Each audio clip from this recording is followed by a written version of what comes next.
we go. There's some light. How you too? This is Lucky Strikes. I just wanted to talk about medicating, and with me, I take several different meds. Um, Let me see. I take 1, 2, 3, 4, 5. Wait, 1, 2, 3, 4, 5,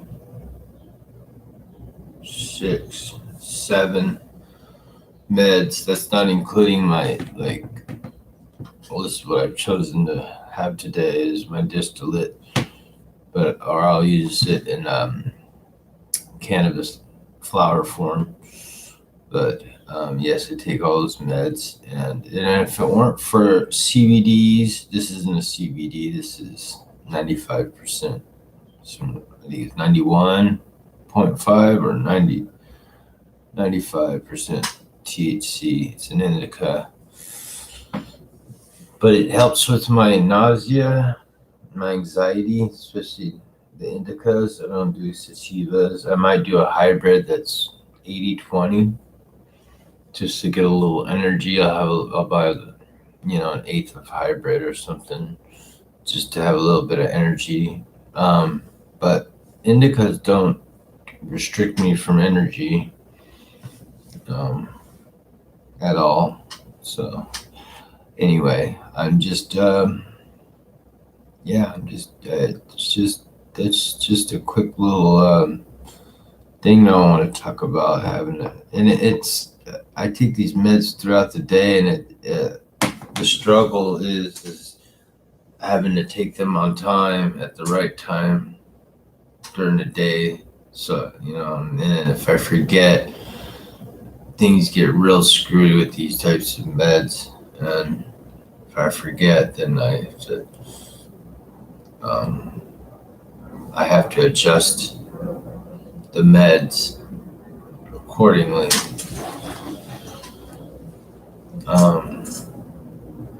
But yeah, I take those, and then I take my cannabis. I have a medical card, which is expired. I just found out.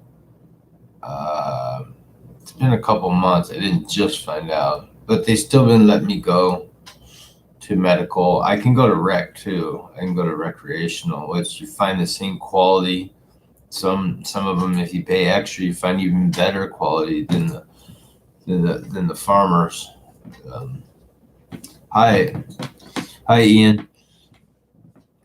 Anyway, so yeah, I go to at the farmers, or the legal.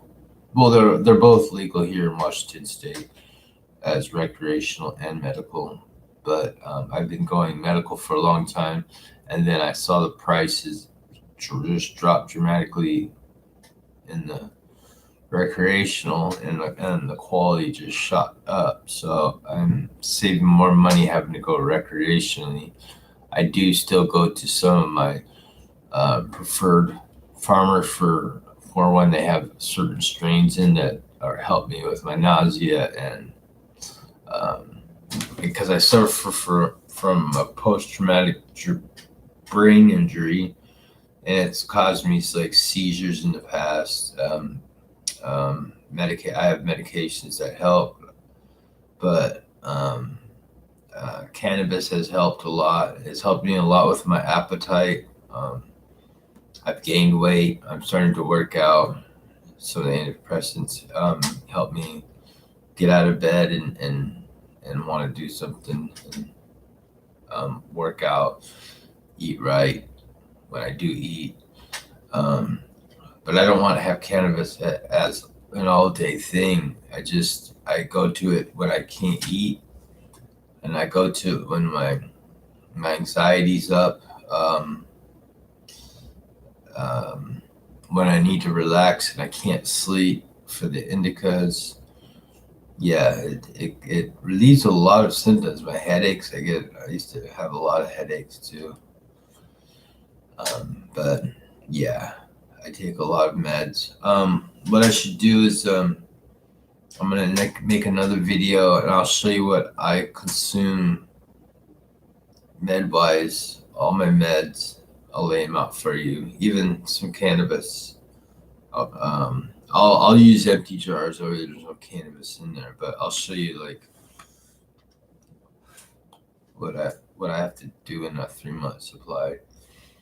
But anyway, I'm not here to have you feel sorry for me for taking meds. I'm just being informative. I was just trying to make another video. Still working on my baseball cards. Um, uh, Tomorrow I gotta go pick up some. I gotta do a lot of stuff tomorrow. I gotta go get my new kitten. Um, I'm gonna get him his shots. He's ready for his shots, and then I think he might be ready for his neuter as soon as possible for male cats. But he's a tuxedo. You know, tuxedos are always. If you don't know what a tuxedo is, they're all black, but they always have white right here and on their paws and their legs. He's a cute cat. I should upload a video of him. Actually, I'm gonna upload a video of him.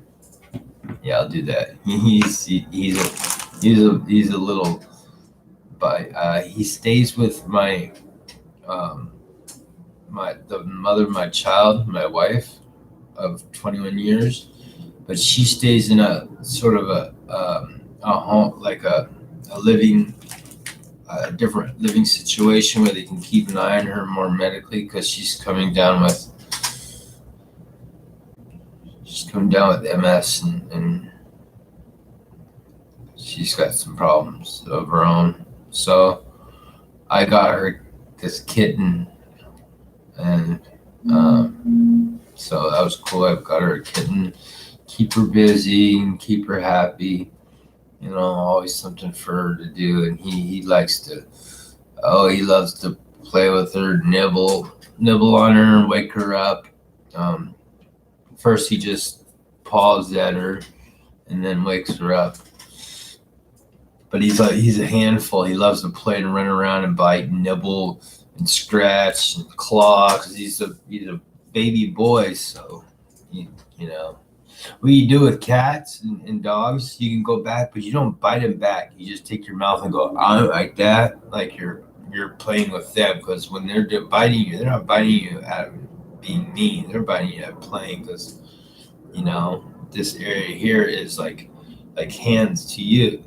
It's like hands, basically hands for them. It's a form of touching. So they use their mouth and their tongue, and their palate, and everything. But anyway, yeah. But that's also good medicine too. Animal therapy. You get a good therapy animal. That's what I got her. She's a therapy animal. She uses a walker, like one of those walkers. I don't like her using her cane because it causes her to lean over more. I want her to be upwards, the walker. But I figured I was going to get her a dog, but I figured with her rapidly deteriorating spine and her hunch that's coming over, I figured it'd be harder to have a dog because she's constantly going to have to look down.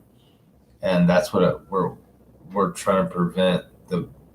Like when I say me and I share information with her doctor and so and so, but it keeps her looking down and stuff, and I don't want her looking down. Just like with the cane, the walker helps her walk upright. She has problems too.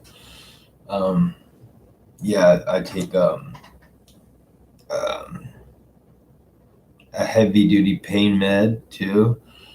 I'm not going to disclose that or what it is. And I'll I'll just say it's a heavy duty pain med when I show you what I take, or write a list of what I take. I can actually write the list down now. I'll write it down right now, just because I have long and short term memory loss from my traumatic brain injury, and it's caused me PTSD, and then I have severe depression and anxiety, and then uh, uh, I have I think they pronounce it HPPD now, or HDD. But when I first had it, it was called post hallucinogenic perception disorder. Post hallucinogenic perception disorder, PHPD. Then PTSD, a TBI, which is traumatic brain injury, severe anxiety,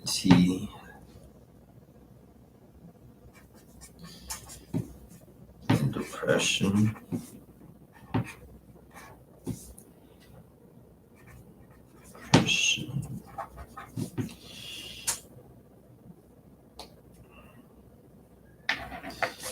I still try to work out, eat right, even if you just those resistant bands. I don't have any of those, but resistant bands, just exercise. It'll help you feel right. It'll help you sleep right. Just don't exercise too late. After 6 o'clock shouldn't be a good time if you're trying to get to bed by 10, or have a normal schedule. But yeah.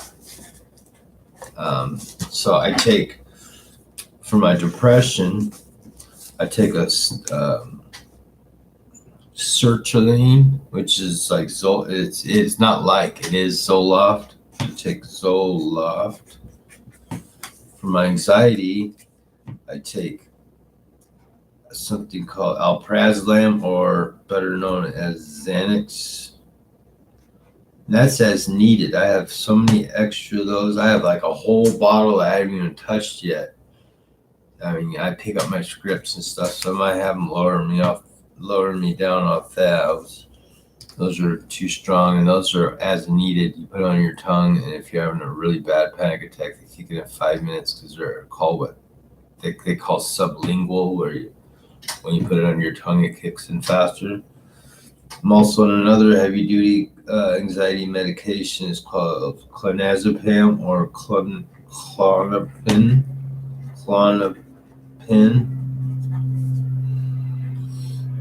I take that normally, 1 in the morning. I take a small amount of that, 1 milligram in the morning and 1 milligram at night, to keep a constant flow of it. Every 12 hours, I take it. It's basically keep it constantly in my blood, so that I can stay calm. I take another anti-anxiety medication called buspirone, or Buspar. And then for my pain, another one for my pain, I'll just put heavy. I take a heavy pain med.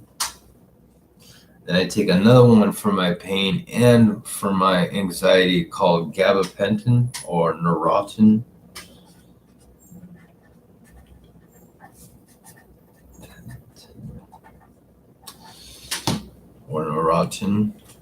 And there's one other med I'm not even gonna mention it, because they don't have me on it anymore, and I can't really remember the name of it. It's a medication that, it's non-narcotic, but it works in a half hour, and it's a common medication. I forget the name of it, but it's something that you can give to somebody that's about to give a speech in about a half hour to an hour, and it calms them down.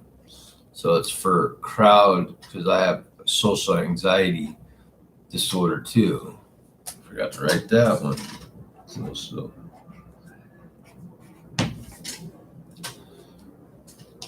almost like a lot of the doctors have misdiagnosed me, and then lately they're like, you probably misdiagnosed, you know, a few years back. You could have had you could have Asperger's or mild autism or high functioning autism. I mean, I still interact with people if it's like one on one, maybe three people in the room. I'll talk, but any more than that, it's harder. Or sometimes there's too much going on in the room. I get anxiety, and I just don't want to be around it, so I kind of step out. Oh, I take another medication. I take Nicorette gum. they throw that in there. Plus, on top of my pain meds, I take ibuprofen too. 600 milligrams. Ibuprofen. 600 milligrams. So yeah, I want to try to make this list smaller and work on it without so many meds, even if I can stop using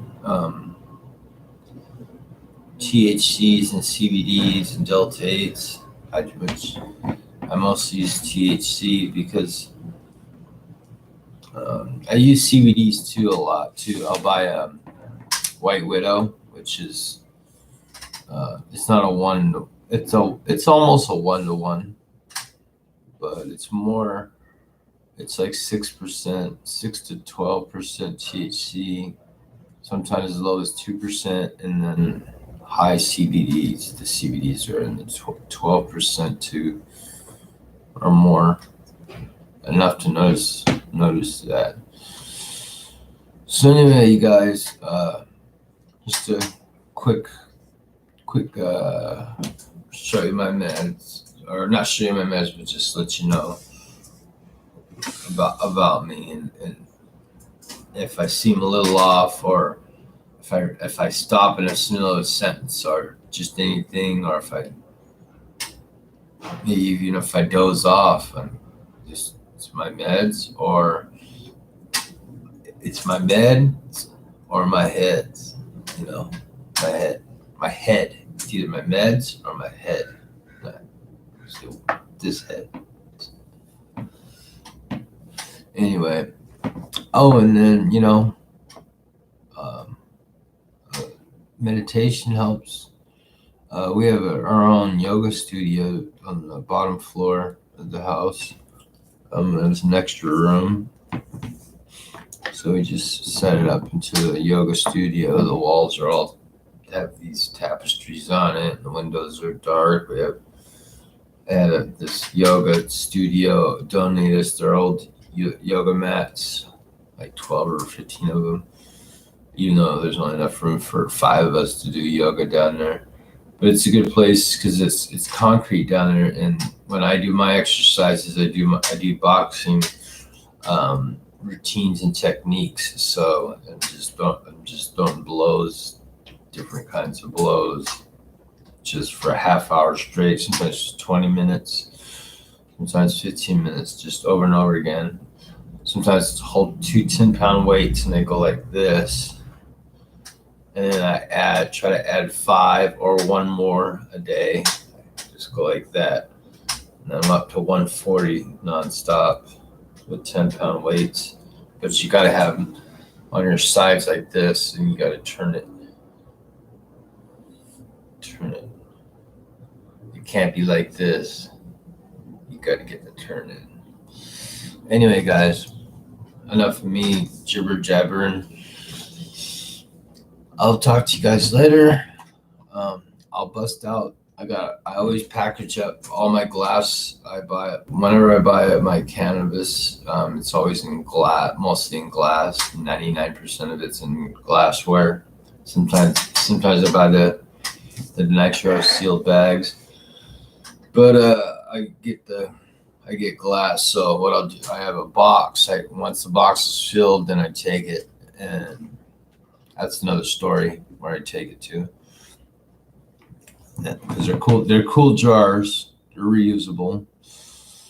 So anyway, I've got one full box, and I can show you guys. They to fill these boxes takes about 3 months. So I could show you guys 3 months worth,